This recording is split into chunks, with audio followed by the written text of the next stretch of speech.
y guardare todos mis estatutos, e hiciere según el derecho y la justicia, de cierto vivirá, no morirá. De Jehová nuestro Dios es el tener misericordia y el perdonar, aunque contra él nos hemos rebelado y no obedecimos a la voz de Jehová nuestro Dios, para andar en sus leyes que él puso delante de nosotros por medio de sus siervos los profetas. Jehová, Jehová, fuerte, misericordioso y piadoso, tardo para la ira y grande misericordia y verdad. Así que como por la transgresión de uno vino la condenación a todos los hombres, de la misma manera por la justicia de uno vino a todos los hombres la justificación de vida.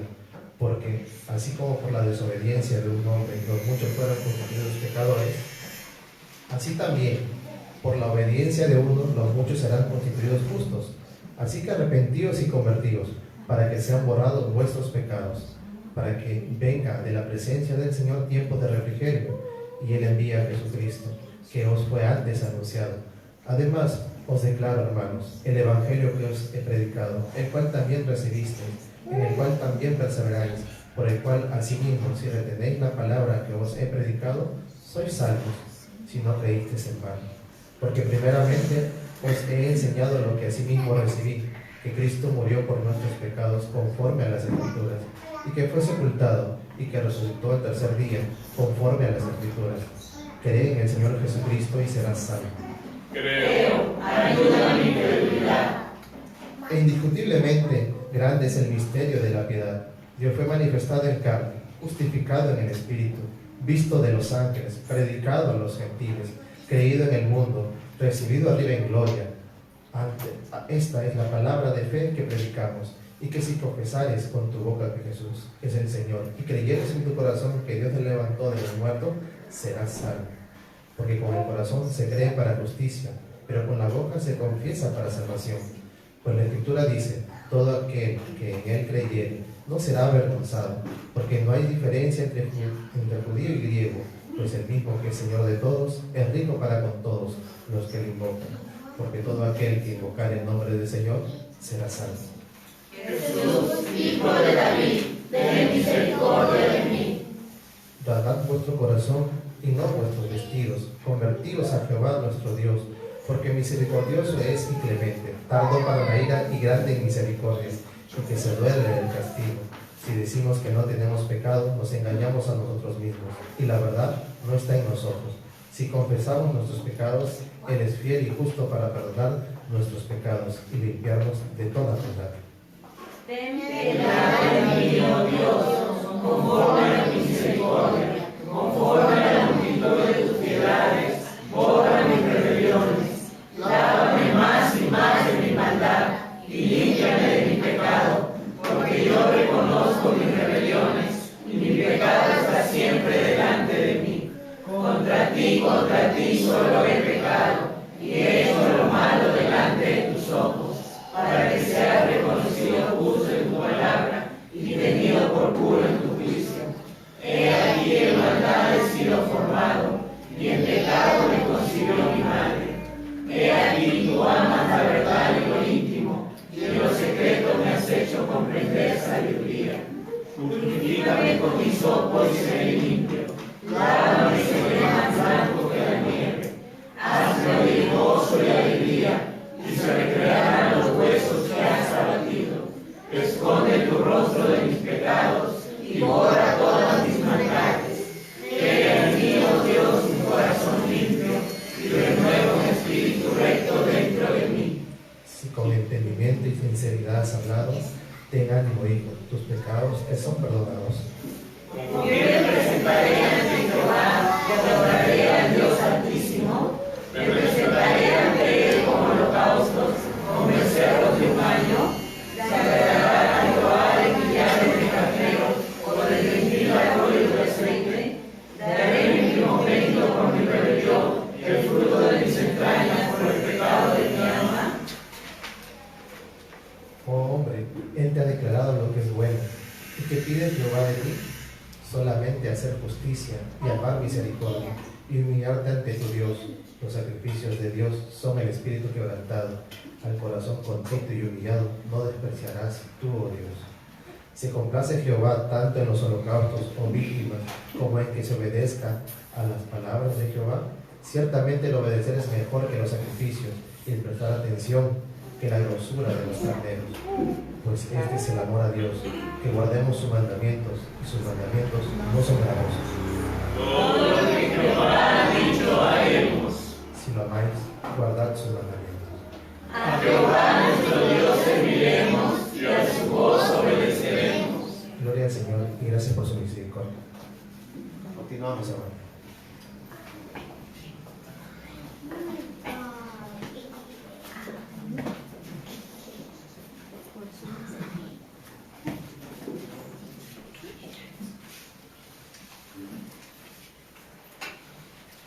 A continuación, hermanos, me acompañan por favor con el credo de Atanás. Credo de Atanás. A la voz de tres. 1, 2, 3. Quien quiera ser salvo debe sobre todo asirse de la fe universal. Quien no la observe en su totalidad y sin violarla, sin duda perecerá por la eternidad. Ahora bien, esta es la fe universal. Adoramos a un Dios en divinidad y la divinidad en unidad, sin confundir las personas ni dividir el ser divino. Porque el Padre es una persona, el Hijo otra y el Espíritu es también otra. Pero la deidad del Padre, Hijo y Espíritu Santo es una, igual en gloria, coeterna en majestad. Lo que es el Padre es el Hijo y también lo es el Espíritu Santo. El Padre es increado, el Hijo es increado, el Espíritu es increado. El Padre es infinito, el Hijo es infinito, el Espíritu Santo es infinito. El Padre es eterno, el Hijo es eterno, el Espíritu es eterno, y sin embargo no hay tres seres eternos, pero uno que es eterno. Así como no hay tres seres increados e ilimitados, sino uno que es increado e ilimitado. El Padre es todopoderoso, el Hijo es todopoderoso, el Espíritu es todopoderoso, y sin embargo no hay tres seres todopoderosos, sino uno que es todopoderoso. Así el Padre es Dios, el Hijo es Dios, el Espíritu Santo es Dios, y sin embargo no hay tres dioses, sino un Dios. Así el Padre es Señor, el Hijo es Señor, el Espíritu Santo es Señor, y sin embargo no hay tres señores, sino un Señor. Como la verdad cristiana nos compele a reconocer cada persona y en particular como Dios y Señor, así la religión universal nos prohíbe decir que hay tres dioses o señores. El Padre no fue hecho, creado o engendrado. El Hijo tampoco fue hecho o creado, pero sí fue engendrado por el Padre. El Espíritu tampoco fue hecho o creado, pero procede del Padre y del Hijo. Así hay un Padre, no tres padres, un Hijo, no tres hijos, un Espíritu Santo, no tres espíritus. Y en esta Trinidad ninguno es antes o después, mayor o menor que el otro, sino que las tres personas son en sí mismas coeternas y coiguales, y por ello debemos adorar la Trinidad en unidad y al único Dios en tres personas. Así como debe pensar acerca de la Trinidad quien quiera ser salvo, es necesario para la salvación eterna que la persona también crea fielmente que nuestro Señor Jesucristo se hizo carne, porque esta es la verdadera fe que creemos y confesamos, que nuestro Señor Jesucristo, el Hijo de Dios, es Dios y hombre. Él es Dios, engendrado antes de todos los mundos del ser del Padre, y Él es hombre, nacido en el mundo del ser de su madre, Existe plenamente como Dios y plenamente como hombre, con un alma racional y un cuerpo humano, igual al Padre en divinidad, subordinado al Padre en humanidad. Aunque Él es Dios y hombre, no está dividido, sino que es un Cristo. Él está unido porque Dios ha tomado en sí mismo la humanidad. No ha transformado la divinidad en humanidad. Él es completamente uno en la unidad de su persona, sin confusión de sus naturalezas, pues así como el alma racional y el cuerpo son una persona, así el Cristo es Dios y hombre. Él sufrió la muerte por nuestra salvación. Él descendió al infierno y se levantó de nuevo de la muerte. Él ascendió al cielo y está sentado a la diestra del Padre.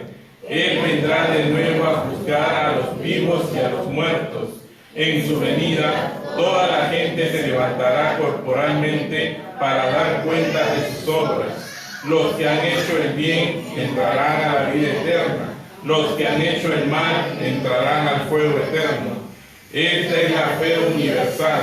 Uno no puede ser salvo sin creer en esto con firmeza y fidelidad. Amén, hermanos. A continuación, los signos con nuestro hermano Juan.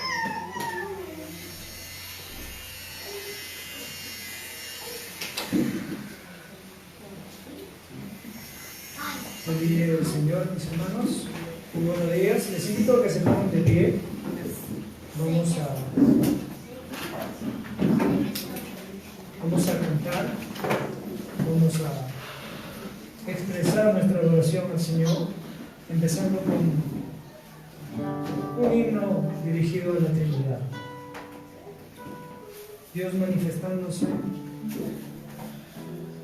en tres personas: Padre como el Santo, el autor de salvación, justo cuando empieza este himno, hablando también de un Hijo que vino a cumplir una obra maravillosa, y el Espíritu Santo quien nos aplica esa obra que Jesús hizo en la cruz para hacerse realidad en nosotros y para también traer un nuevo nacimiento a toda persona que cree en el Hijo de Dios.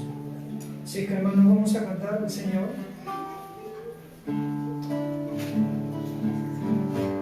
Empezando con un himno a la Trinidad. Cantemos, hermanos, todos a la voz de 1, 2 y 3. Gloria al Todopoderoso, el autor de salvación. Padre Santo, te exaltamos con la voz y el corazón. Por tu gracia sempiterna, por tu amor y tu bondad.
capítulo 11, versículo 33.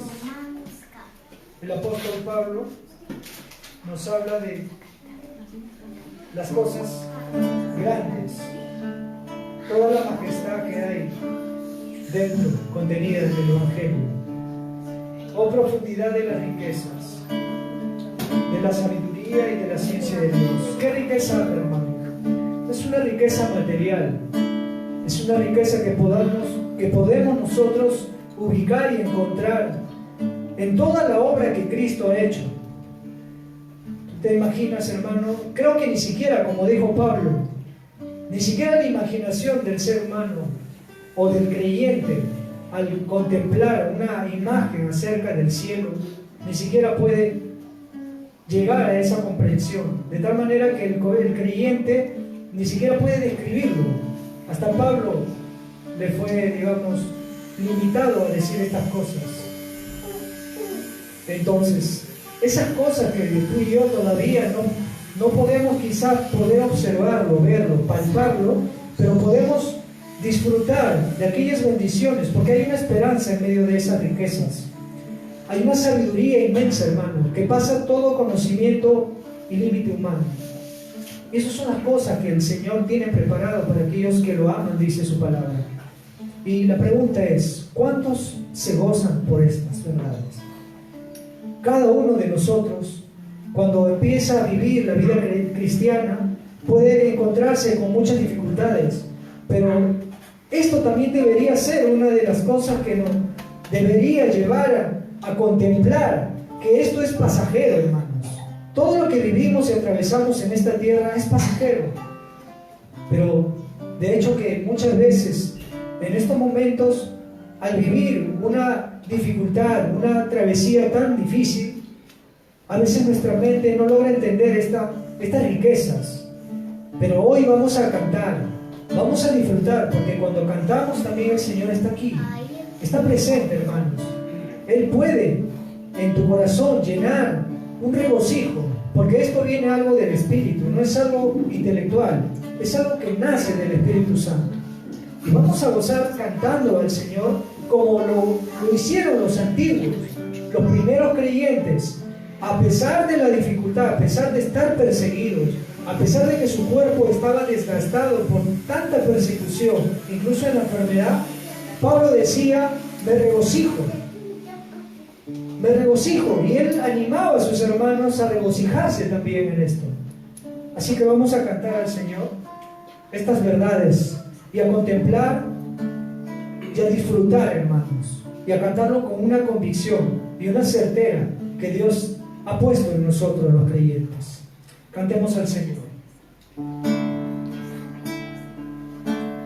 Profundidad de las riquezas, de la sabiduría y de la ciencia de Dios. Cuán insonables son sus juicios, inescrutables sus caminos.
Por siempre, mis hermanos.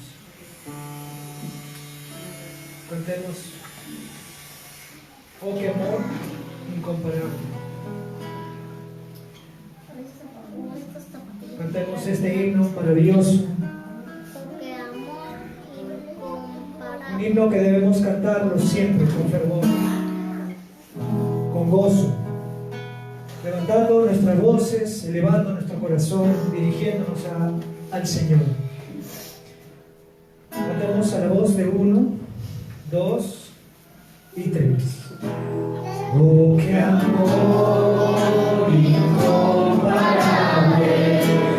Jesucristo nos mostró, cuando su preciosa sangre por nosotros derramó. De su amor, quien no recuerda, quien no le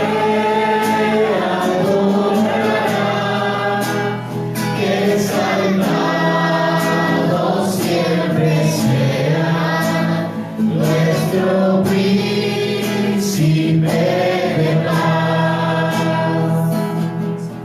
En el monte del Calvario, fuentes de infinito amor, aquel gran día se abrieron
Cantemos siguiente himno.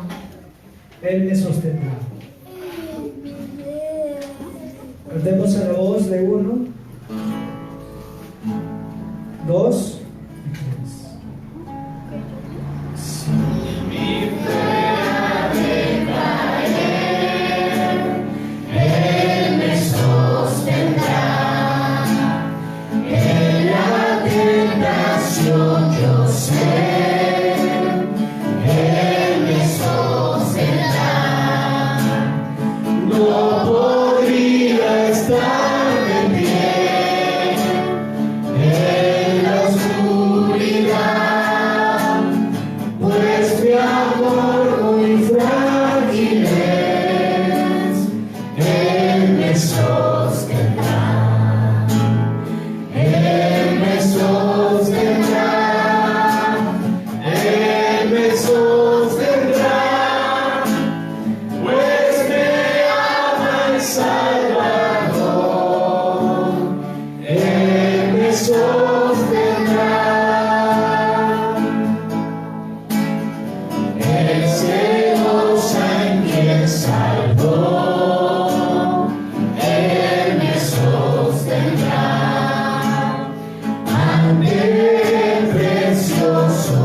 Gloria al Señor.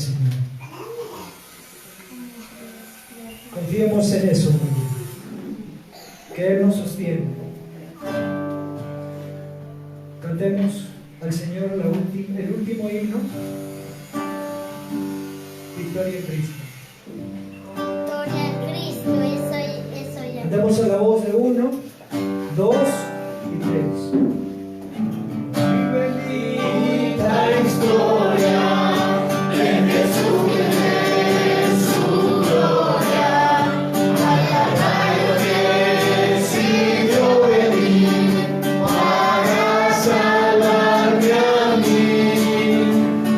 Sangre derramada.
nos exponga las Escrituras.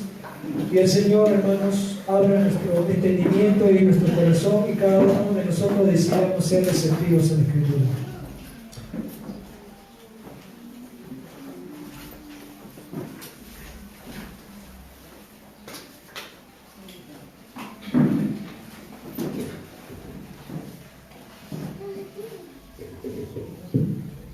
Feliz día del Señor, amados hermanos.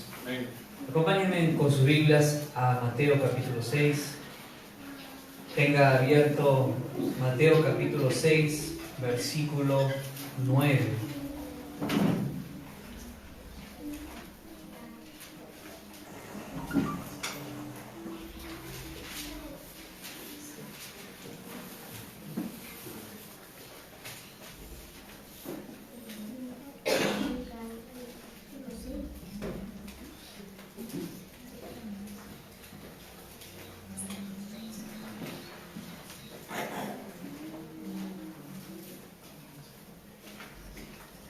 Vamos a continuar, hermanos, con lo que hemos estado estudiando semanas atrás acerca del Padre Nuestro. No hemos estado entrando en un nuevo tema. De hecho, estamos ya siguiendo con el tema general, que es la oración y en la vida del cristiano. Leamos las breves palabras del versículo 9. Mateo capítulo 6, versículo 9. Padre nuestro que estás en los cielos. Oremos para que Dios nos guíe y nos hable en nuestro corazón. Amado Padre, te invocamos, Señor, con el propósito de conocerte más, con el propósito de que tú nos guíes, Señor, en esta mañana, con tu Espíritu Santo, y podamos conocer a este Dios glorioso y a tu Hijo, Señor, a quien nos has enviado. Te pido, Señor, que uses este mensaje para edificación de tu iglesia y también, Señor, para restauración, exhortación, consolación y también, Señor, para salvación para todo aquel que no cree en Jesucristo, en el nombre de Cristo Jesús. Amén. Hemos dado la otra vez que hablamos de este sermón, la introducción a todo esta oración modelo de nuestro Señor Jesús, pero hoy vamos a estudiar la introducción que Jesús mismo hace a esta oración modelo. Hoy lo hemos titulado el prefacio del Padre Nuestro. ¿Qué es un prefacio? Un prefacio es una parte introductoria, es el prolegómeno, es la parte donde se empieza a introducir a las personas al tema. Jesús no va a dar una petición, Jesús va a dar una introducción a su oración. Y lo que Él nos dice es que tenemos que orar diciendo: Padre nuestro que estás en los cielos. Vamos a dividir este sermón en dos grandes encabezados. En primer lugar, tenemos un Padre que es cercano, y en segundo lugar, tenemos un Padre que es trascendental. No estoy seguro, hermanos, si voy a lograr abarcar estos dos puntos en esta mañana. De repente, debido al tiempo, logre solamente abarcar un punto. Pero en la medida que vamos tocando cada punto, vamos a hablar de muchas cosas que se van desprendiendo de estos puntos. Empecemos con el primer punto. Tenemos un Padre cercano. Esto es lo que significa Padre Nuestro. Vamos a estudiar simplemente esta frase: Padre Nuestro.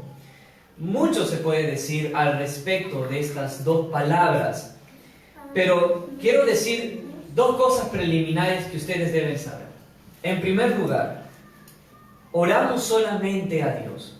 Padre Nuestro nos quiere comunicar que toda oración es solo para Dios. Los santos, los ángeles quedan descartados. La naturaleza queda descartada. A veces muchas personas hablan: la naturaleza lo ha hecho, la vida lo ha hecho. Y hay muchos católicos romanos que oran a sus antepasados. Esto es muy equivocado. Y hoy en día también hay algunos cristianos evangélicos que oran y dirigen sus oraciones a Satanás. Esto también es equivocado. Primer punto, toda oración es solo para Dios. En segundo lugar, debemos invocar al verdadero Dios, no a dioses falsos. Cristo quiere que dirijamos nuestra oración al Padre. Entonces, alguien podría preguntarse, hermano Edward, ¿esto quiere decir que no debemos invocar al Hijo o al Espíritu Santo? Porque dice solamente que debemos invocar al Padre. Hermanos, aunque el Padre es mencionado aquí, las otras dos personas de la Trinidad no están excluidas. No se excluyen. ¿Por qué? Porque oramos a un Dios que es trino. Lo hemos estado meditando en la medida que íbamos recitando el credo de Atanasio. Adoramos a un Dios en Trinidad. Eso lo dice el credo. Pero al decir que nuestra oración va dirigida también al Hijo y también al Espíritu Santo, ¿no quiere decir esto acaso de que estamos confundiendo a las personas, tal como lo prohíbe el credo de Atanasio? Pues el credo de Atanasio dice que adoramos a un solo Dios en Trinidad y a la Trinidad en unidad. Y ojo acá, sin confundir las personas ni separar la substancia. Les hago una pregunta. ¿El Padre es el Hijo? ¿O el Hijo es el Espíritu Santo? Son tres personas distintas, diferentes, tres substancias, pero un solo Dios. Este es el gran misterio de la Trinidad, porque como dice el credo, una es la persona del Padre, otra la del Hijo y otra la del Espíritu Santo. Entonces alguien podría decir, hermano, Jesús está diciéndonos que debemos orar solamente al Padre. Pero ojo aquí, el credo también dice lo siguiente: el Padre y el Hijo y el Espíritu Santo tienen una sola divinidad, gloria igual y coeterna majestad. Son uno en esencia. Son tres personas, tres subsistencias, pero un solo Dios. Hermanos, quiero pasarles el siguiente dato. Cuando el nombre Padre en la Biblia se usa en contraposición con las criaturas, debe entenderse Padre en un sentido esencial. Y cuando el nombre Padre se usa en relación con las otras personas de la Trinidad, debe entenderse personalmente. ¿Qué quiero decir con esto? Por ejemplo, Isaías capítulo 9, versículo 6 dice que Cristo es Padre eterno. ¿Isaías está confundiendo al Hijo con el Padre? No, es que está hablando en relación con Dios y las criaturas. Dios, con respecto a la creación, Él es Padre. Así que si el Hijo es Dios, entonces es Padre eterno. En este sentido lo usa el profeta Isaías. Entonces, la pregunta importante en nuestro texto es: ¿en qué sentido usa Jesús el título Padre aquí en el Padre Nuestro? O mejor dicho, ¿en relación a quiénes dice Padre? Hermano, aquí en nuestro texto se refiere en un sentido esencial, porque se contrapone no con las personas de la Trinidad, sino con las criaturas finitas. Por tanto, debe entenderse Padre personalmente, no, ¿verdad? Sino esencialmente. De manera, hermanos, que cuando se habla de las operaciones externas de la Trinidad, entonces podemos decir que lo que se dice de una de las personas de la Trinidad también se dice de las demás. Las demás no quedan excluidas. Si decimos que Dios el Padre es amor, el Hijo también es amor, ¿verdad? Y el Espíritu Santo también es amor. Es equivocado esta deducción injusta que ciertos atributos se retiran a las demás personas de la Trinidad cuando se atribuyen a una de ellas. Se menciona al Padre porque es primero en orden, pero el Hijo y el Espíritu Santo están incluidos porque son lo mismo en esencia. Aunque mencionamos a una sola persona, oramos a todos. No es equivocado que invoquemos a Cristo, que invoquemos al Espíritu Santo. Lamentablemente, mis hermanos, hay muchos teólogos que objetan que la oración del Padre Nuestro sea cristiana. Dice, el Padre Nuestro era para los judíos. Jesús lo predicó ¿a quiénes? A judíos, a discípulos judíos. Y esto no aplica para la iglesia cristiana en el día de hoy. Y dicen, no es cristiana porque ni siquiera se menciona el nombre de Jesús. O porque tampoco la oración termina, como hoy en día usamos nuestras oraciones, con la frase en el nombre de Jesús. No es cristiana, hermano. Esto es equivocado. El nombre, la persona del Hijo de Dios, su obra expiatoria del Hijo de Dios, están implícitos en esta misma invocación, Padre Nuestro. ¿Por qué, hermano? Porque no te puedes acercar al Padre si no es a través de Jesucristo. Tú no puedes decir Padre Nuestro si no es por medio de Jesucristo. El Hijo es el mediador entre Dios y los hombres. Como dice Juan capítulo 14, versículo 6. Sin Cristo nadie puede venir al Padre. Está muy claro esto, mis hermanos. La oración del Padre Nuestro es una oración cristiana. Cristo también dijo en Juan capítulo 16, versículo 23, que debemos invocarle a Él. Por ejemplo, este pasaje dice, todo lo que pidáis al Padre en mi nombre, Él os dará. Además, hermanos, el Hijo nos ha hecho hijos de Dios por medio del Espíritu Santo. ¿Cuál es el rol del Espíritu Santo en la oración? Es que por medio de la tercera persona de la Trinidad somos nosotros adoptados. Cristo nos da el Espíritu, pues Él envió a otro Consolador, como dice el Evangelio de Juan. Por tanto, es Cristo mismo a quien debemos pedir al Espíritu Santo. Así, hermanos, nunca debemos perder de vista que cuando oramos, oramos a un Dios trino. A veces el Padre se menciona, como dije, en un tono personal. Cristo dijo, mi Padre es mayor que yo. Se está dirigiendo a su Padre en un sentido personal. Pero en nuestro texto, hermano, tenemos que tomar la palabra o el título Padre en un sentido esencial, es decir, por la deidad completa.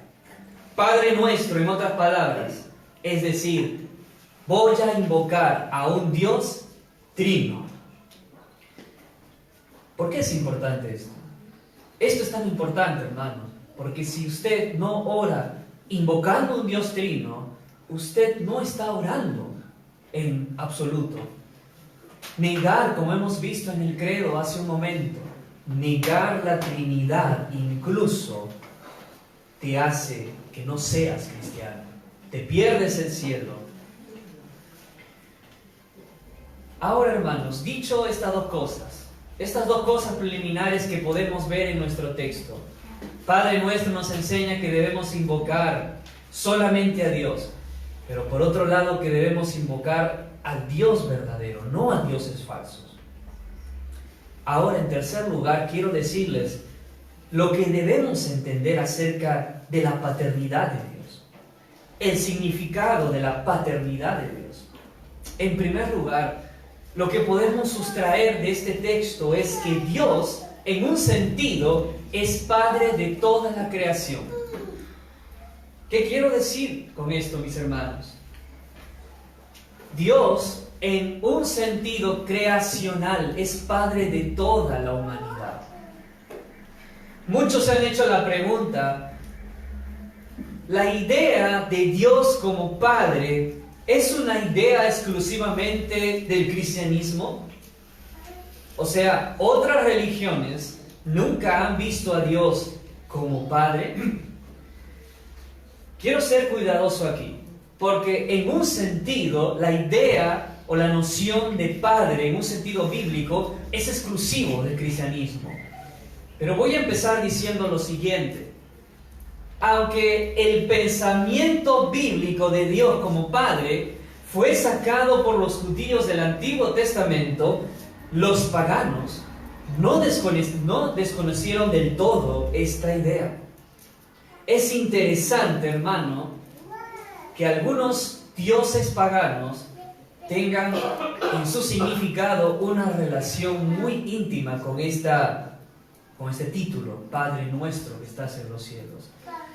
Según el erudito en filología Max Müller, él dice que la palabra Zeus en griego, Júpiter en latín o romano y la invocación Veda de la India, Diaupiter, significa, adivine qué significa, significa Padre que estás en los cielos o Padre celestial. Así que los paganos, en un sentido, tenían una idea de Dios como Padre. Por ejemplo, Plutarco dijo que el hombre supersticioso conoce solamente lo que es soberano en Dios y no lo que es paternal.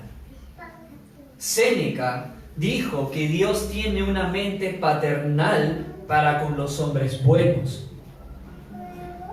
Pero ¿cómo los paganos llegaron a esta noción vaga de Dios como Padre Celestial si no contaban con una revelación directa de parte de Dios o una revelación especial? La respuesta es esta, y simple. Es porque la revelación natural y general, la luz de la naturaleza, nos indica a Dios como Padre, pero en un sentido muy limitado, en un sentido creacional, a un Dios como Padre de toda la humanidad. En este sentido, nos referimos a Dios como Padre por creación. De hecho, las Escrituras avalan esto. ¿Se acuerdan cuando el apóstol Pablo estaba predicando frente a muchos paganos, a los atenienses allí en Hechos capítulo 17? Y algunos, él dijo que muchos de estos poetas paganos entendían este punto. Pablo empieza hablando de Dios como creador en su predicación.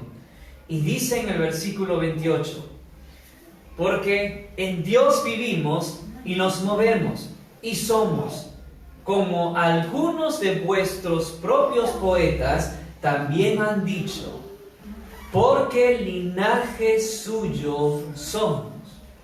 Todos somos linaje de Dios. Todos somos, en un sentido creacional, hijos de Dios. Malaquías 2:10 dice, ¿no tenemos todos un mismo Padre? ¿No nos ha creado un mismo Dios? En este sentido, Dios es Padre de todos los hombres, así como podemos decir en este mismo sentido que todos los hombres somos hermanos. El error que cometen muchos es pensar que Dios es Padre de todos en un sentido de salvación. Pero no es equivocado decir que Dios es Padre de todos en un sentido de creación. Pero hermano, les tengo una mala noticia. Si alguien no es de Cristo, le tengo una peor noticia.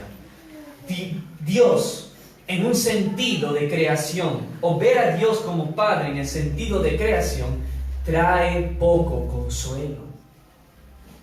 ¿Por qué? Porque en este sentido de Dios como Padre de la creación, también podemos decir que es Dios Padre de los demonios de la misma manera. Y el que hizo a los demonios no los va a salvar. Esto es muy limitado, trae poco consuelo. Así que la paternidad de Dios no fue exclusiva del cristianismo si lo entendemos en el sentido de creación. Pero a su vez, quiero enfatizar, mis hermanos, el día de hoy, que la idea de paternidad divina es una idea que Jesús profundizó a través del Antiguo Testamento, lo cual no es exclusivo del Nuevo Testamento. Quiero darles algunos ejemplos. Pero antes de esto, quiero que recordemos algo, hermanos. Jesús está enseñando a judíos. Sus discípulos eran judíos. Los discípulos de Jesús debían tener alguna noción de Dios como Padre. Lamentablemente, en la época de Jesús, mucho de lo que se enseñaba en el Antiguo Testamento se había perdido, se había distorsionado. ¿Se recuerdan de Nicodemo, que vino a Jesús de noche y le dijo: Maestro, sabemos que eres enviado por Dios porque las obras que haces tú corroboran esto? ¿Y qué le dijo Jesús? Nicodemo, tú eres el maestro de Israel, pero necesitas nacer de nuevo. Y Nicodemo se quedó extrañado: Maestro, ¿cómo puede hacerse esto? Y al final de esta conversación Jesús le dijo: tú eres maestro de Israel y no sabes esto. O sea, él debía saber estas cosas, como muchos de los judíos debían saber estas cosas del nuevo nacimiento, porque el nuevo nacimiento estaba enseñado en el Antiguo Testamento. Lo mismo, hermano, con respecto a la paternidad de Dios. Ellos tenían una noción más clara de Dios como Padre que lo que tenían los paganos, ya que esta idea estaba en el Antiguo Testamento. Abran sus Biblias, por favor, en Isaías 64, versículo 8.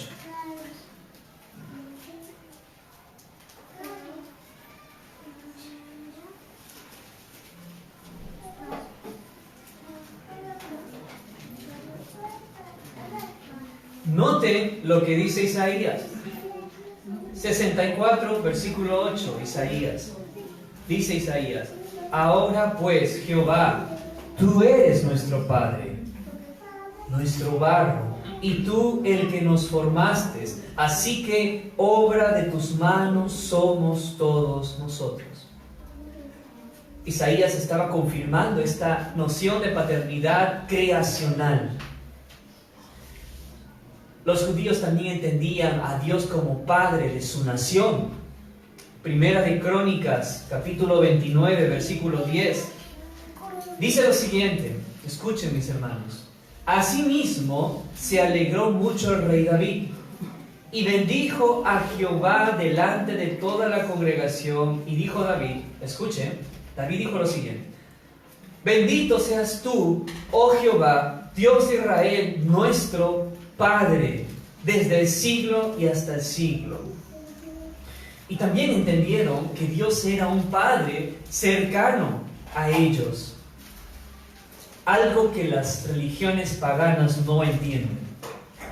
Un Dios cercano a la creación. Salmo 68, dijo David, que Dios es Padre de huérfanos y defensor de viudas. Es Dios en su santa morada. Y también, mis hermanos, en el Salmo 103, versículo 13, habla de Dios como un Padre compasivo, porque dice lo siguiente: como el Padre se compadece de los hijos, se compadece Jehová de los que le temen. Entonces, ¿qué podemos extraer de aquí? La idea de Dios, o ver a Dios como Padre, resalta, según el Antiguo Testamento, su inmanencia, su cercanía que Dios tiene para con las criaturas, su intimidad maravillosa entre Él y sus hijos. Como dije hace un momento, las mayores religiones históricas han visto y ven a sus dioses de una manera distante y lo ven con terror. Pero debido, hermano, a las constantes desobediencias a lo largo de los siglos que tuvieron los judíos a su Dios, porque se habían se habían apartado del Dios verdadero y estaban tolerando a dioses paganos, ¿saben qué ocurrió? Los judíos se habían apartado de la vieja noción del Dios verdadero como Padre. Y así como los paganos veían a sus dioses alejados, terroríficos, así también los judíos empezaron a ver al Dios de Israel. Para ellos, Dios se había convertido en algo distante, en algo poco más que una reliquia del pasado, un ser remoto que en un tiempo llamó y guió a sus antepasados, pero que hoy en día no nos habla, que hoy en día no está con nosotros cercano. Hermano, mucho cuidado con tener una falsa noción de Dios, porque si solamente enfatiza su trascendencia divina, que es luz inaccesible, que Él está por encima de todos, pero rechaza su cercanía, su inmanencia, probablemente, o ciertamente, mejor dicho, estés adorando a un Dios falso, a un Dios pagano. Este error lo cometieron los escribas y fariseos de la época de Jesús. Enfatizaron tanto la trascendencia de Dios a un punto en que habían olvidado la inmanencia de Dios. Es por esta razón que ellos, cuando escucharon a Jesús decir a su Padre, llamarlo Padre y decir que Él era Hijo de Dios, no solamente esto les pareció atrevido de su parte, sino que lo consideraron a Jesús como un blasfemo por decir que Dios es su Padre. Porque al decir esto se igualaba a Dios, así entendían los judíos. Y por esto procuraron matarlo. Así que, hermanos, cuando Jesús entra en escena en el primer siglo, Él enfatizó, o mejor dicho, recuperó esta vieja noción de Dios como un Padre amoroso y caritativo para aquellos que lo conocen, lo aman y le obedecen. No trajo nada nuevo, sino que recuperó lo que sus antepasados judíos habían olvidado. Y creo que esto es tan pertinente en nuestros días, porque creo que también muchos de los cristianos en la iglesia del día de hoy están olvidando algo importante de Dios, que es un Dios amoroso, cercano y caritativo para sus hijos. Quiero en esta mañana que vislumbremos a Dios, que contemplemos a Dios, no solo en su trascendencia, sino en su inmanencia.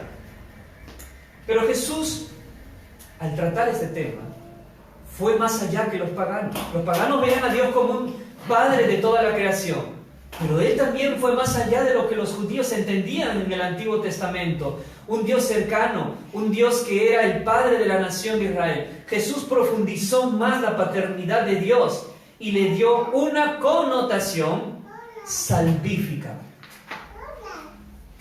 Así que cuando nos acercamos a la idea de Dios como Padre, no solo debemos entenderlo en un sentido creacional. En segundo lugar, Dios es un Padre electivo.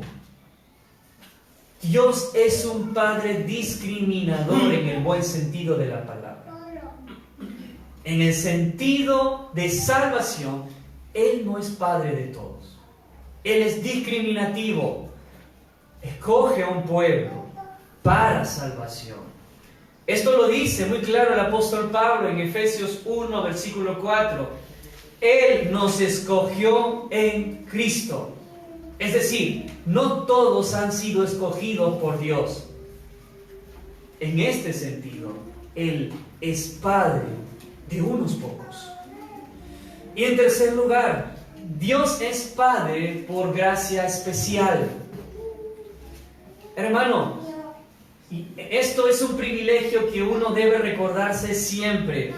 Dirigirse a Dios como Padre en el sentido de gracia especial es el principio y la prerrogativa que poseen solamente aquellos que están en Cristo. Juan capítulo 1, versículo 3 en adelante lo dice muy claro. Jesús vino a esta tierra, a los suyos, y los suyos no le recibieron. ¿Y qué dijo después? Mas a todos los que le recibieron, en los que creen en su nombre, les dio potestad de ser hechos hijos de Dios. ¿Quiénes son estos hijos de Dios? Versículo 13. Los cuales no son engendrados de sangre, ni de voluntad de carne, ni de voluntad de varón, sino de Dios. Ser hijo de Dios en este sentido es un privilegio, es algo especial, pero debes creer en Jesucristo. Porque si rechazas a Jesucristo, eres lo opuesto, eres un hijo del diablo, tu padre es el diablo. Muchos judíos en la época de Jesús tenían la pretensión de que eran hijos de Abraham, y Jesús le dijo: si tú fueses hijo de Abraham, harías las obras de tu padre Abraham. Pero lo que tú haces evidencia que Abraham no es tu padre, Dios mucho menos es tu padre. Tu comportamiento, tu actitud, tus obras evidencia que tu padre es el diablo. Así que si no eres hijo de Dios, no estás en un punto neutral. Si no estás en Cristo, no eres hijo de Dios. Y si no eres hijo de Dios, eres hijo del diablo.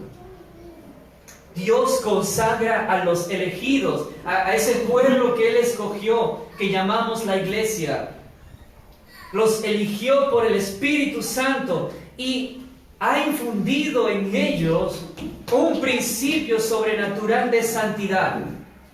Como dice 1 de Juan 3:9, que ellos son nacidos de Dios.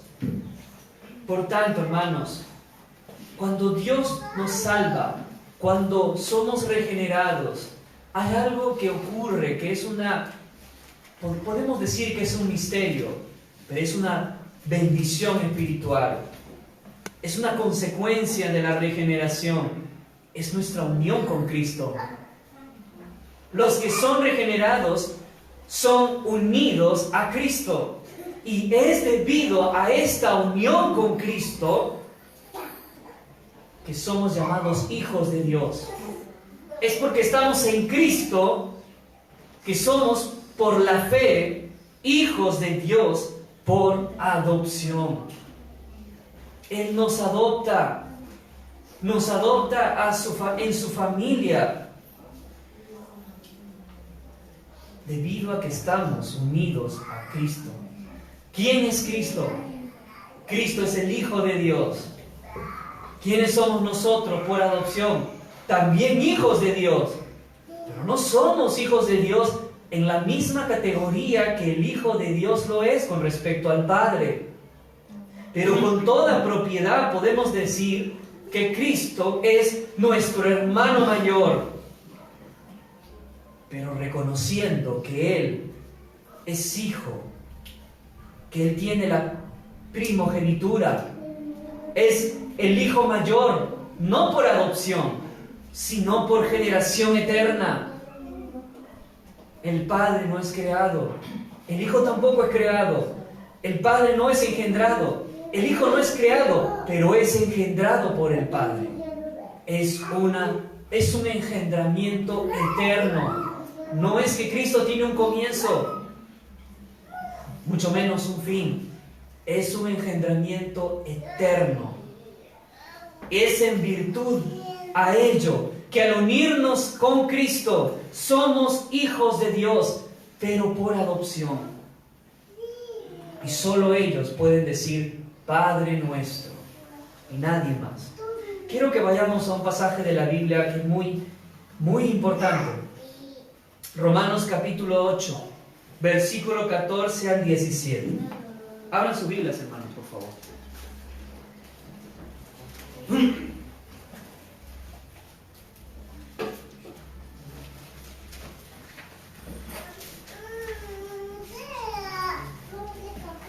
Por lo visto, creo que solamente vamos a poder estudiar el día de hoy la frase Padre Nuestro, y Dios mediante la otra semana o la semana que nos toque estudiaremos que estás en los cielos.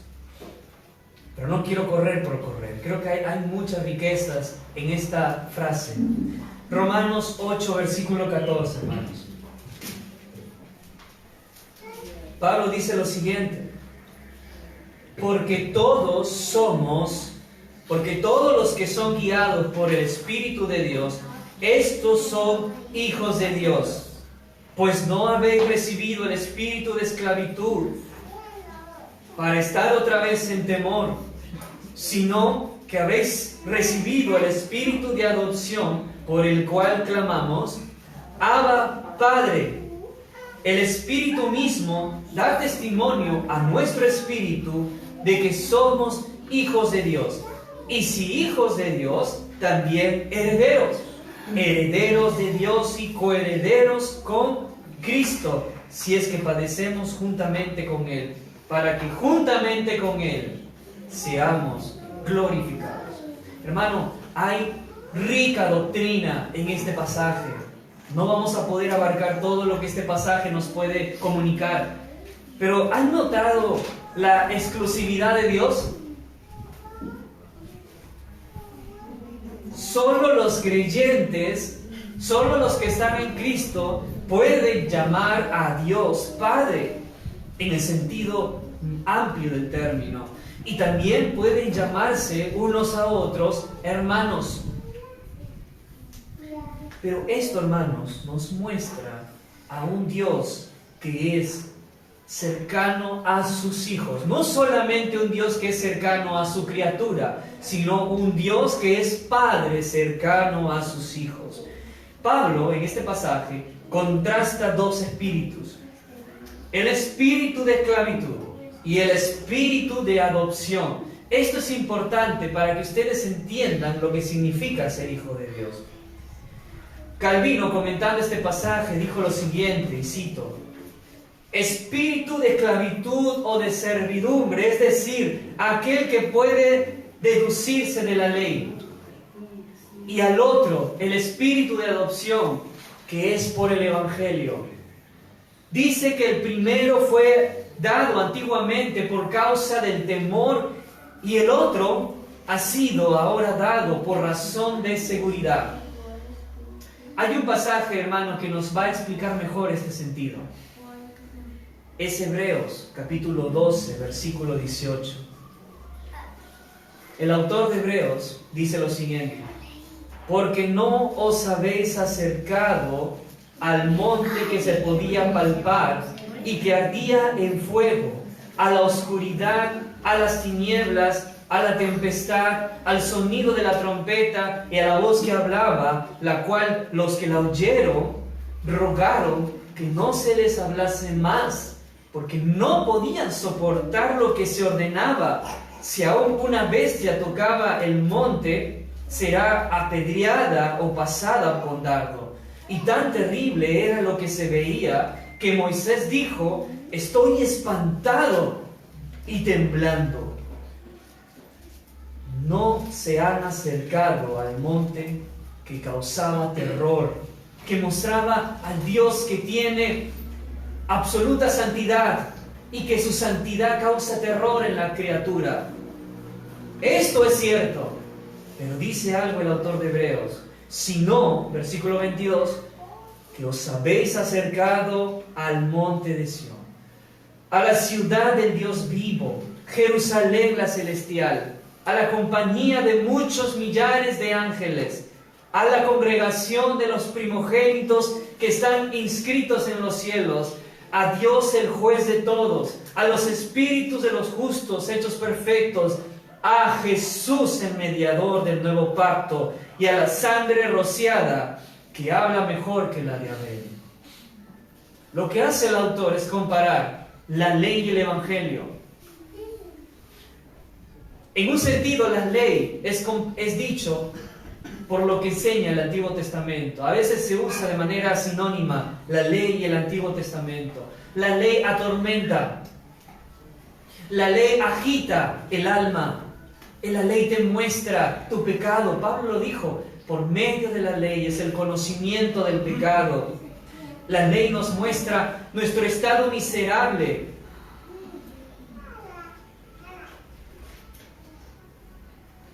Así que no hay medio, por medio de la ley, no hay modo alguno en el que nosotros podamos encontrar salvación. Es por lo que no hay medio ni remedio de apaciguarla, sino solo por el perdón de Dios. Es ahí cuando Él nos recibe bondadosamente como sus hijos. Es por medio del Evangelio de Jesucristo que ahora nosotros somos aceptados por Él. Esto, ¿saben qué más nos comunica, mis hermanos? Nos comunica que como hijos tenemos confianza con nuestro Padre. ¿Nota cómo Jesús muestra a su Padre? Padre nuestro. Cuando oren, digan siempre, Padre nuestro. Muchos príncipes se otorgan a sí mismos títulos como altos y poderosos. Cristo podría haber presentado a su Padre como nuestro Rey de gloria, nuestro juez de toda la tierra. Y no estaría mal que hubiese añadido eso. Pero se da el título de Padre nuestro que muestra o nos expresa el amor y la condescendencia de Dios. Como para animarnos a orar, lo presenta bajo la dulce noción de un Padre.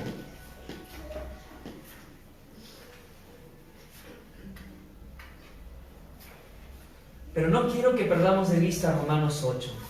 No cierren sus Biblias en Romanos 8, porque Romanos 8 está íntimamente ligado con el Padre nuestro. Miren lo maravillosamente armonioso que son las Escrituras. Leímos que aquellos que son adoptados, ¿qué claman? Abba, Padre. Hermano, Abba, Padre, está en armonía con Padre nuestro. Podría atreverme a decir que casi son lo mismo. Pero antes quiero enfatizarles algo, hacerles memoria de lo que estudiamos la otra vez. El uso del plural del Padre nuestro presenta una oración social antes que privada. Cuando habló de los peligros de la oración, nuestro Señor Jesús estaba hablando en singular. Y en el Padre nuestro pasa al plural, para enfatizar que esta oración es pública. Es la oración que tenemos que seguir cuando oramos con los hermanos. ¿Y por qué menciono antes esto? Porque Pablo también hace lo mismo. Allí en Romanos 8, versículo 15, noten, pues no habéis recibido, está refiriendo a alguien en singular, pues no habéis recibido el espíritu de esclavitud para estar otra vez en temor, sino que habéis recibido, cambia el plural, el espíritu de adopción por el cual clamamos, Abba Padre. No es algo que lo clamo yo o tú, es algo que lo clamamos todos los creyentes. Es como si Pablo estuviese diciendo, habéis recibido el Espíritu, cada uno ha recibido el Espíritu de Dios, por el cual clamamos con todos los creyentes, juntamente con los creyentes, con toda la iglesia, clamamos Abba Padre. Esto, hermanos, esto debe regular el modo en cómo oramos los miércoles en la oración y los domingos en la mañana. Hermano, no se pierda de los momentos de oración. Perderse de la oración es perderte el enorme privilegio de poder clamar a tu Dios como Abba Padre. Te pierdes el privilegio de poner en práctica esta enseñanza. Este modelo de oración, hermano, vence nuestro egoísmo. ¿Han notado que la tendencia que tenemos en nuestro corazón es que cuando oramos públicamente oramos como si estuviésemos orando privadamente. Y traigo a la mesa todos mis problemas, traigo a la mesa mi situación, mi corazón. Y prácticamente a veces cometemos este error muy seguido. La mayor parte de nuestras oraciones públicas son oraciones privadas. ¿Por qué? Porque somos egoístas. Y no solo egoístas, sino que somos egocéntricos. Y una de las cosas que ocasionan ese tipo de oraciones egocéntricas, hermanos, a veces es la autocompasión. Cuidémonos de la autocompasión, porque es pecaminoso. El traer en nuestra oración nuestros problemas para que los demás hermanos se enteren de nuestras situaciones y nos tengan pena. Autocompasión.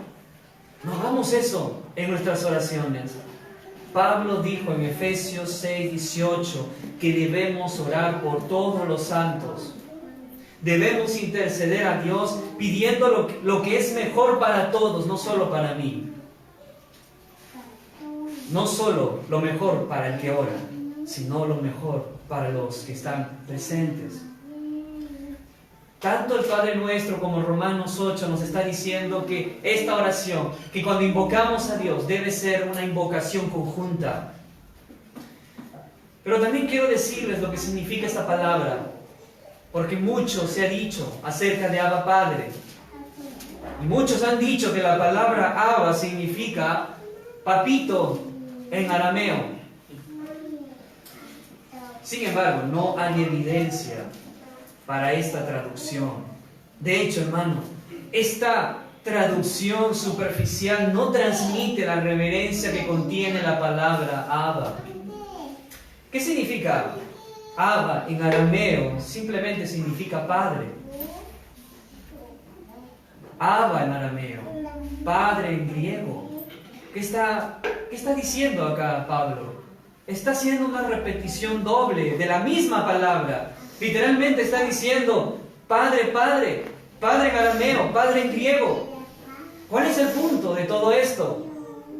El punto es que, como dice Calvino, la repetición del nombre padre es por el bien de la amplificación. Y Calvino, citando a Agustín, dice lo siguiente: por eso Pablo indica que hoy la misericordia de Dios es proclamada de tal manera en el mundo entero que su nombre es invocado por todas las lenguas, por todas las naciones. Une la palabra aramea con la palabra griega y nos está comunicando que esto no es algo exclusivo para los judíos, no es algo exclusivo para los griegos, es algo que es para todo aquel que invoca el nombre de Dios, sea que seas griego, judío o gentil. La barrera que ahora nos separaba ha sido quitada. Somos un solo pueblo. Clamamos a Dios, no solo con los hermanos de esta congregación. Tenemos hermanos en la sierra, en la selva, en toda la costa, en otros países de Latinoamérica, en América del Norte, en África, en Asia, en Europa. Les pregunto algo, mis hermanos. ¿Están presentes sus hermanos de otras lenguas, de otras naciones, en sus oraciones públicas? Porque este es el punto de Abba Padre. ¿Qué quiere decir aquí el apóstol Pablo? Debido a nuestra adopción, si tú eres hijo de Dios, lo que va a brotar naturalmente de ti es que vas a clamar a Abba Padre, vas a clamar a Dios conjuntamente, considerando a todos los cristianos de toda época y también, especialmente, de todas las naciones. Clamamos a Dios en todos los idiomas y culturas. Esto debe impulsar las misiones en la iglesia. La misión, las misiones, si bien es cierto, no es el punto central de la meta de la iglesia, pero tampoco puede ser lo último. El objetivo de Pablo era expresar el consentimiento que existía entre todas las naciones. Por lo tanto, no hay diferencia entre judío y griego, ya que ahora están unidos. Isaías ya había dicho esto. de una manera diferente cuando declaró que el lenguaje de Canaán sería común para todos. Pero algo más quiero decir respecto a esa palabra, Abba. Mejor dicho, de estas dos palabras, Abba, Padre. Hay un texto que también menciona Abba, Padre, aparte de Romanos 8, y es Gálatas 4. ¿Qué dice Gálatas 4, versículo 6? Búsquenlo en su Biblia, mis hermanos.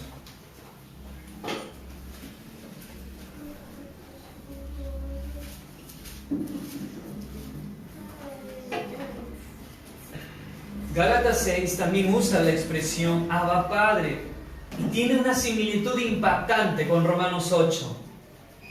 Gálatas 6:4 dice: Dios ha enviado el Espíritu de su Hijo a nuestros corazones. Es por medio del Espíritu de Jesús que nosotros también clamamos Abba, Padre.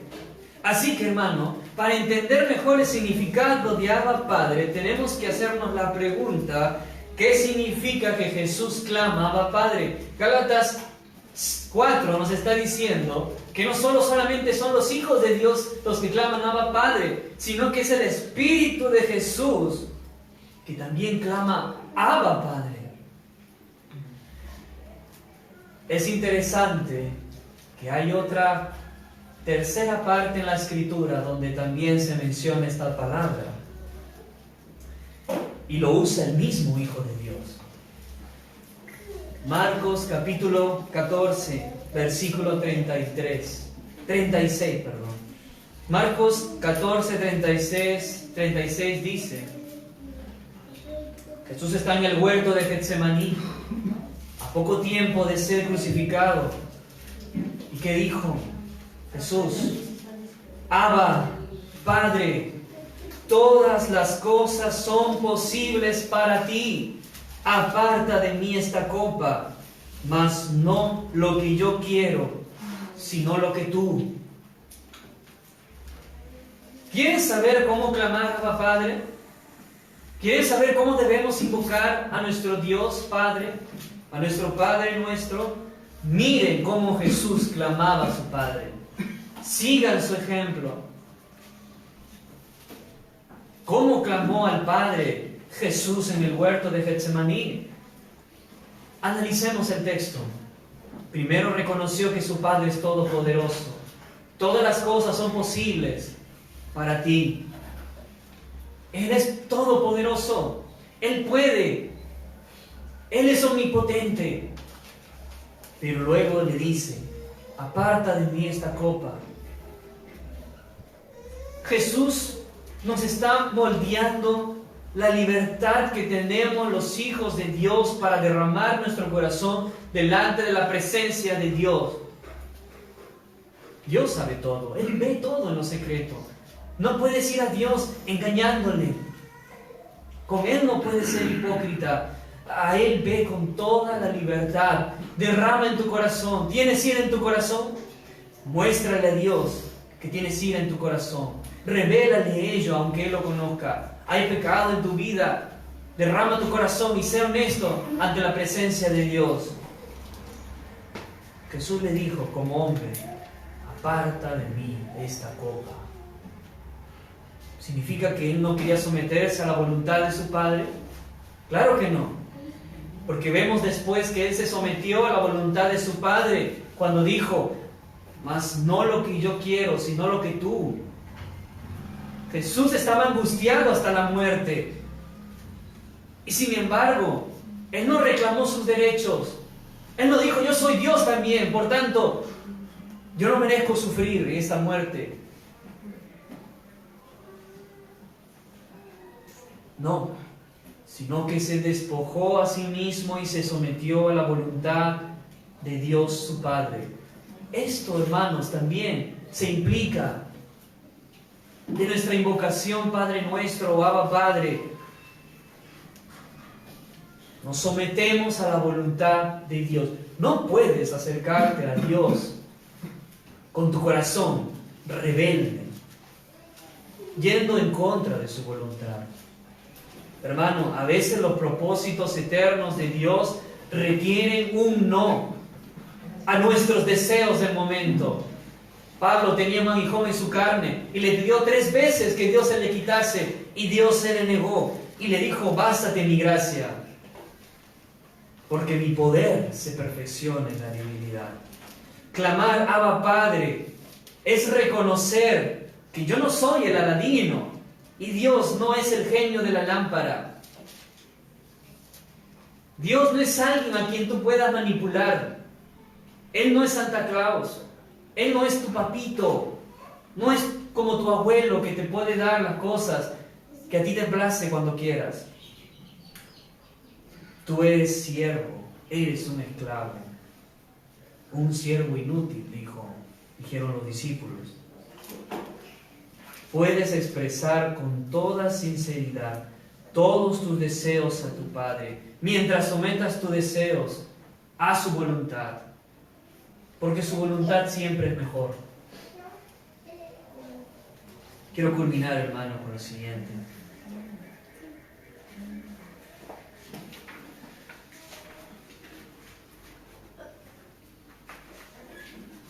Dios mediante, la próxima semana vamos a culminar o a explicar que estás en los cielos, hablando de Dios en su trascendencia, porque la trascendencia de Dios también nos explica y nos da consuelo, no solo el hecho de que sea Padre. Pero Arthur Pink decía lo siguiente, hermano: si Dios está en el cielo, entonces la oración necesita ser algo del corazón y no de los labios, puesto que no hay voz física en la tierra que pueda rasgar los cielos, pero los gemidos y suspiros llegarán a oídos de Dios. Si vamos a orar a Dios que está en los cielos, entonces nuestra alma debe estar separada de toda la tierra. Si oramos a Dios que está en los cielos, entonces la fe debe llevar volando nuestras peticiones. Hermano, en resumen, Dios es cercano a ti, si tú eres su hijo. Dios está íntimamente cercano a ti, de tal manera que puedes tener confianza para con Él. Tienes acceso libre al trono de la gracia de Dios. Ya no hay temor, ya no hay condenación para los que están en Cristo Jesús. Pero ¿quiénes son aquellos que son hijos de Dios? ¿Quiénes son los que están sin condenación? Aquellos que están en Cristo Jesús. ¿Y cómo son aquellos que están en Cristo Jesús? Pablo lo dice claro en Romanos 8:1. Aquellos que no andan conforme a la carne, sino conforme al Espíritu. ¿Cómo estás viviendo, mi hermano? ¿Estás abundando en obras espirituales? ¿Estás siendo obediente a Dios? Porque la obediencia a Dios es una de las marcas más evidentes de nuestra relación con Él como hijos. Esto es tan crucial, porque si no eres hijo de Dios, eres hijo del diablo. Y todo este sermón no es apto para ti. Tú no puedes clamar a Dios, Abba Padre. No puedes decir, Padre nuestro que estás en los cielos.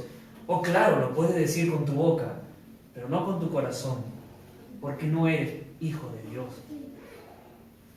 Recuerda, nuestro Padre nos ama y cuida como a hijos, aun cuando estos son desobedientes. Dios es como el padre de la parábola del hijo pródigo. Es un padre perdonador y puede regocijarse de un hijo rebelde que se degenera y se extravía, pero que luego regresa a casa.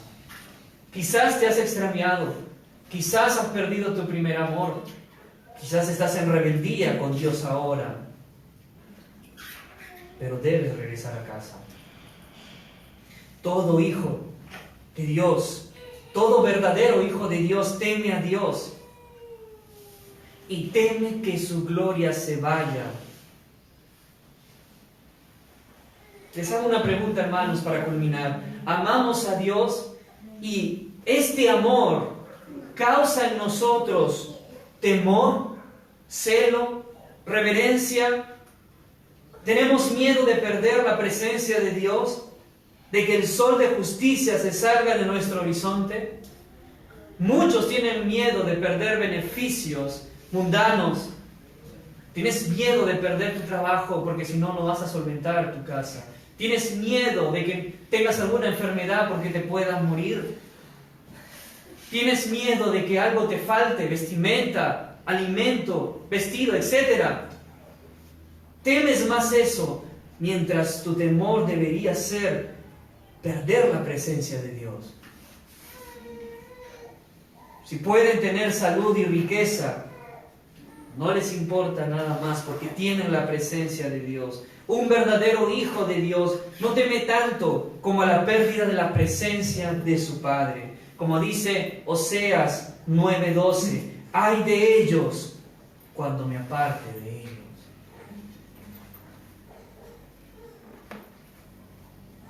Y si alguien de aquí no está con Cristo, quiero decirte que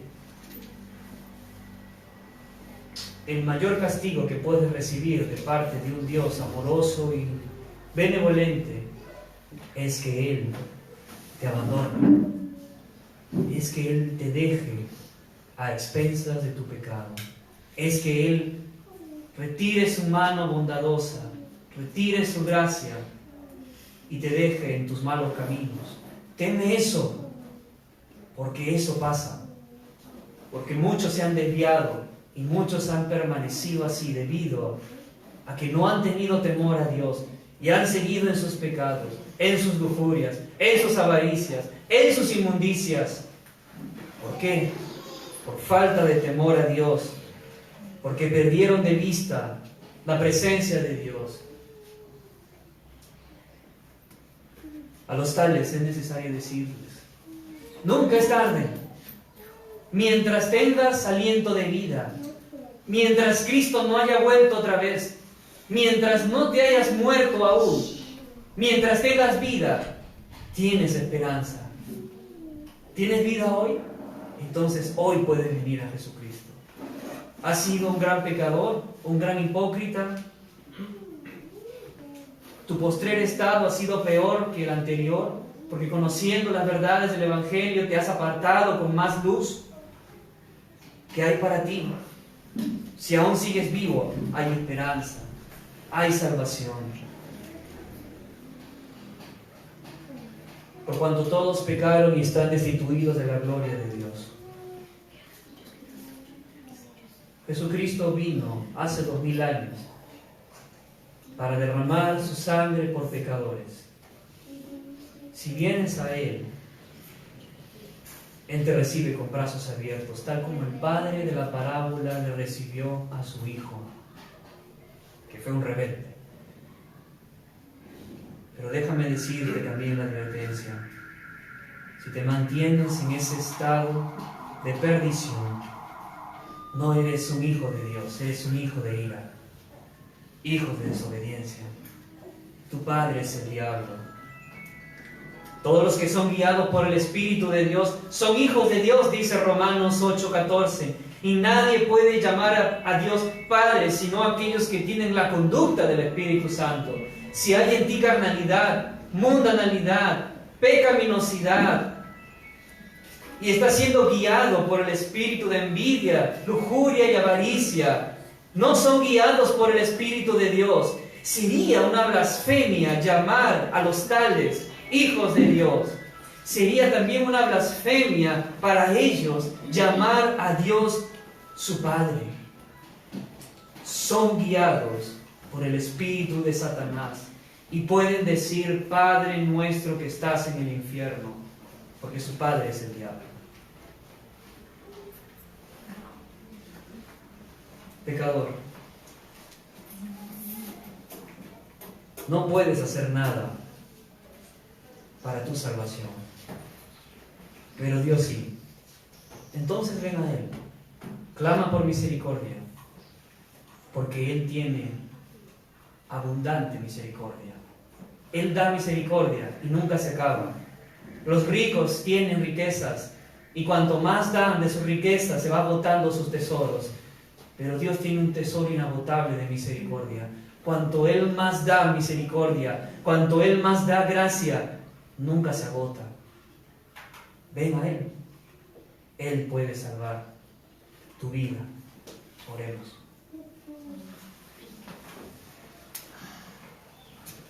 Amado Señor, invocamos tu nombre, Señor, con reverencia, viniendo a ti y suplicando que tu palabra haga su obra en cada uno de los que están presentes. Que humillemos nuestro corazón delante de ti, Señor, con un sentido de devoción, amando más las cosas de arriba que las cosas de abajo. Tú eres el Padre que está en los cielos. Tú eres un Padre cercano a nosotros. Debemos humillarnos, Señor, porque tú nos corriges como a hijos. Tú nos amas como a hijos. Y nos amas más de lo que nosotros podamos amarnos a nosotros mismos. Ayúdanos, Señor. Te lo pedimos esto en el nombre de Jesús. Amén. Amén, mis hermanos. Vamos a terminar este culto público con un último himno.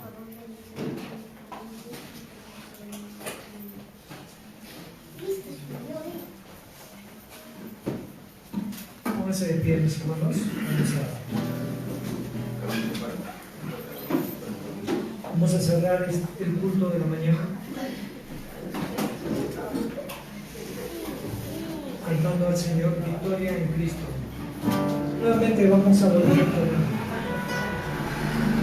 todos juntos a la voz de 1, 2 y 3.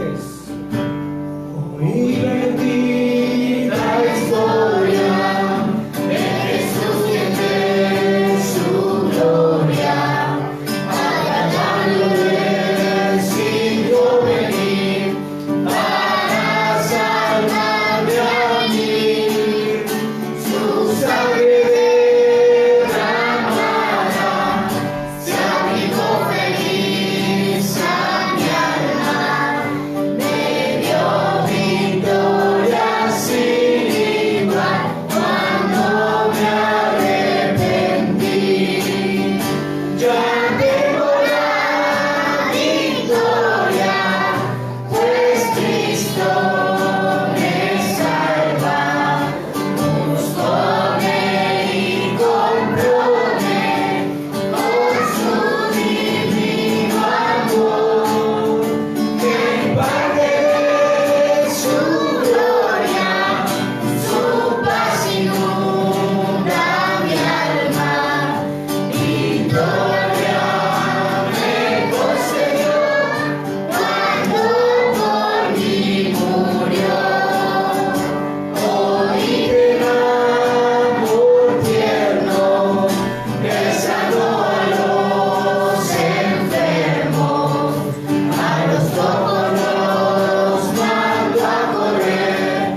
negocios importantes.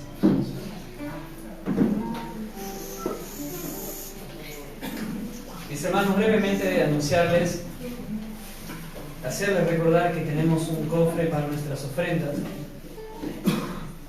Es parte de nuestra oración dar al Señor y honrar al Señor con nuestras ofrendas, y también honramos a nuestros hermanos. Comentarles que hemos tenido el día de ayer, desde el jueves 8, una bonita conferencia con varios hermanos que han ido acá. Hemos tenido saludos de otras iglesias, una iglesia bautista reformada en Chimbote, en Trujillo, nos manda saludos. Incluso también el pastor Isaac me ha dicho que mande saludos a todos ustedes. También, hermanos, hay pastores que han venido a la conferencia a dar la exposición. El pastor Eduardo Flores y el pastor Alexander León de Costa Rica nos han brindado el apoyo también en la medida de que podamos tener consultas a ellos y nos puedan ayudar con muchos consejos. Dios mediante, mis hermanos, todo lo que hemos podido aprender en estas conferencias, en su momento oportuno y prudente, vamos a impartirlo también a esta iglesia local. Es importante que la iglesia entienda que la batalla por la pureza sexual no debe ser ignorada. Pero algo quiero recalcar, mis hermanos. Esta batalla no se logra aisladamente, se logra en comunidad. La vida cristiana fue hecha para estar en comunidad.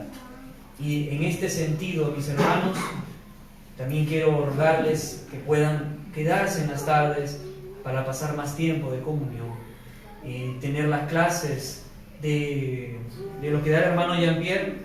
Vamos a estudiar el día de hoy la autoridad de las Escrituras. Los miércoles tenemos culto de oración a las 7:30. Vamos a estar avisando el lugar. Los jueves, este jueves no pudimos haber tenido lectura debido a la conferencia, pero Dios mediante este jueves vamos a retomar las lecturas a las 9 de la noche.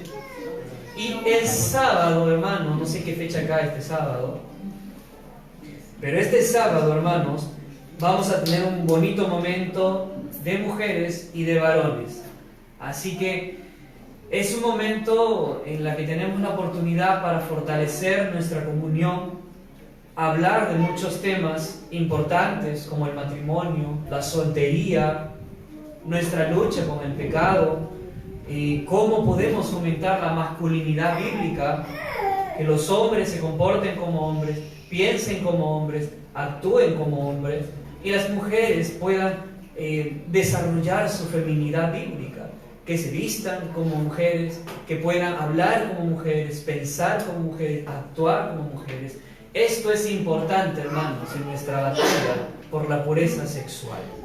De ahí la importancia, hermanos, de estos momentos, los sábados. Así que este sábado, hermanos, separe tiempo. 2 sábados al mes, dedíquelo a su hogar, a su familia, a la esposa, a visitar. Pero un sábado, resérvelo para estos momentos de edificación entre hombres y mujeres. Y el último sábado del mes, resérvelo 2 horas para el evangelismo. La siguiente semana vamos a tener el evangelismo. ¿Pueden separar 1 hora o 2 horas al mes para los hermanos? Creo que sí lo pueden. Entonces, hermanos, esforcémonos a ello. Pueden saludarse, están despedidos del culto. Muchas bendiciones. ¿Hay algo que me olvidó? Ya, eso lo comunicamos internamente. Muchas gracias. Bendiciones.